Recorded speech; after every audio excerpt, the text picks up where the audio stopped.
आज फलटण तालुक्यातील शेतकऱ्यांना बऱ्याच अडचणी आहेत आणि आम्ही आज प्रांत साहेबांना निवेदन दिलेले आहे। प्रांत साहेबांना आम्ही निवेदन दिलेले आहे। बोगटा नंबर 2च्या जमिनीच्या वरनं जी आर आला बोगट 1 करण्यात याव्यात। त्यात महसूलमधनं बरेच शेतकऱ्यांच्याकडून पैसे घेतले जातात। शेतकऱ्यांची बरेच पिळवणूक होते, असे बरेच मुद्दे आहेत आणि ज्या संगणकीकृत खाल्लं प्रति मिळल्या पाहिजे ते प्रति देत नाहीत। प्रत्येक गोष्टीत शेतकऱ्यांकडून पैसे खाल्ले जातात आणि नाहक त्रास दिला जातो। हा त्रास जर नाही थांबला आणि ह्यांच्यावर जर कारवाई नाही झाली ह्या अधिकाऱ्यांवर खालच्या, तर आम्ही 15 ऑगस्ट रोजी मोठं आंदोलन तहसील कार्यालयासमोर करू। आज प्रांत साहेबांना स्वाभिमानी शेतकरी संघटनेच्या वतीने शेतकऱ्यांच्या फलटण तालुक्यातील शेतकऱ्यांच्या तक्रारीनुसार निवेदन दिले। हे निवेदन जे आज आम्ही दिलेलं आहे ते शेती महामंडळाकडून शेतकऱ्यांना जमीन वाटपाचे 4 फेब्रुवारी 2024 रोजी आदेश आले।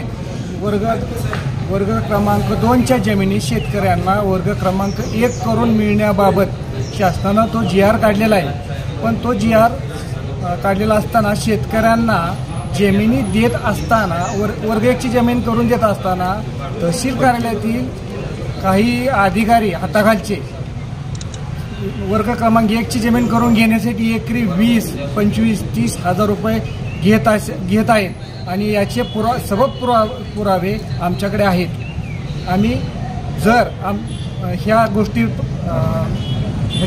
तहसील कार्यालयातून जर थांबल्या नाहीत आणि शेतकऱ्यांना जर नाहक त्रास दिला गेला तर स्वाभिमानी शेतकरी संघटना कुठल्याही अधिकाऱ्याचा विचार करणार नाही।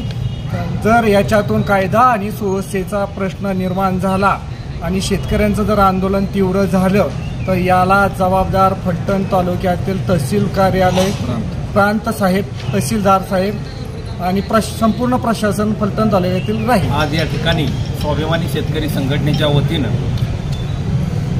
प्रांत साहेब यांना एक निवेदन देण्यात आलेलं आहे। त्या निवेदनाचा मजकूरच असा आहे की फलटण तालुक्यामध्ये ज्या काही महामंडळाच्या माध्यमातून परत दिल्या गेलेल्या जमिनी, त्या जमिनी बोगटा क्रमांक 2 मध्ये आहेत, परंतु त्या वर्ग 1 मध्ये घालवण्यासाठी या शासकीय कार्यालयातून काही जे पदाधिकारी आहेत त्यांच्या माध्यमातून शेतकऱ्यांची लूट केली जाते आणि खऱ्या अर्थानं शेतकरी आज अडचणीमध्ये असताना सुद्धा जर शेतकऱ्यांवरती या पद्धतीचा अन्याय होणार असेल तर स्वाभिमानी शेतकरी संघटना कदापि खपवून घेणार नाही आणि हाच खऱ्या अर्थानं या निवेदनाच्या माध्यमातून आम्ही साहेबांना विनंती केलेली आहे की त्वरित या गोष्टीची आपण शहानिशा करावी आणि लवकरात लवकर शेतकऱ्यांचे जी काय फसवणूक चाललेली आहे किंवा शेतकऱ्यांची जी काय लूट चाललेली आहे ती आपण लवकरात लवकर थांबवावी, अशा पद्धतीचं निवेदन या ठिकाणी आम्ही दिलेलं आहे। परंतु येणाऱ्या काळामध्ये जर ह्या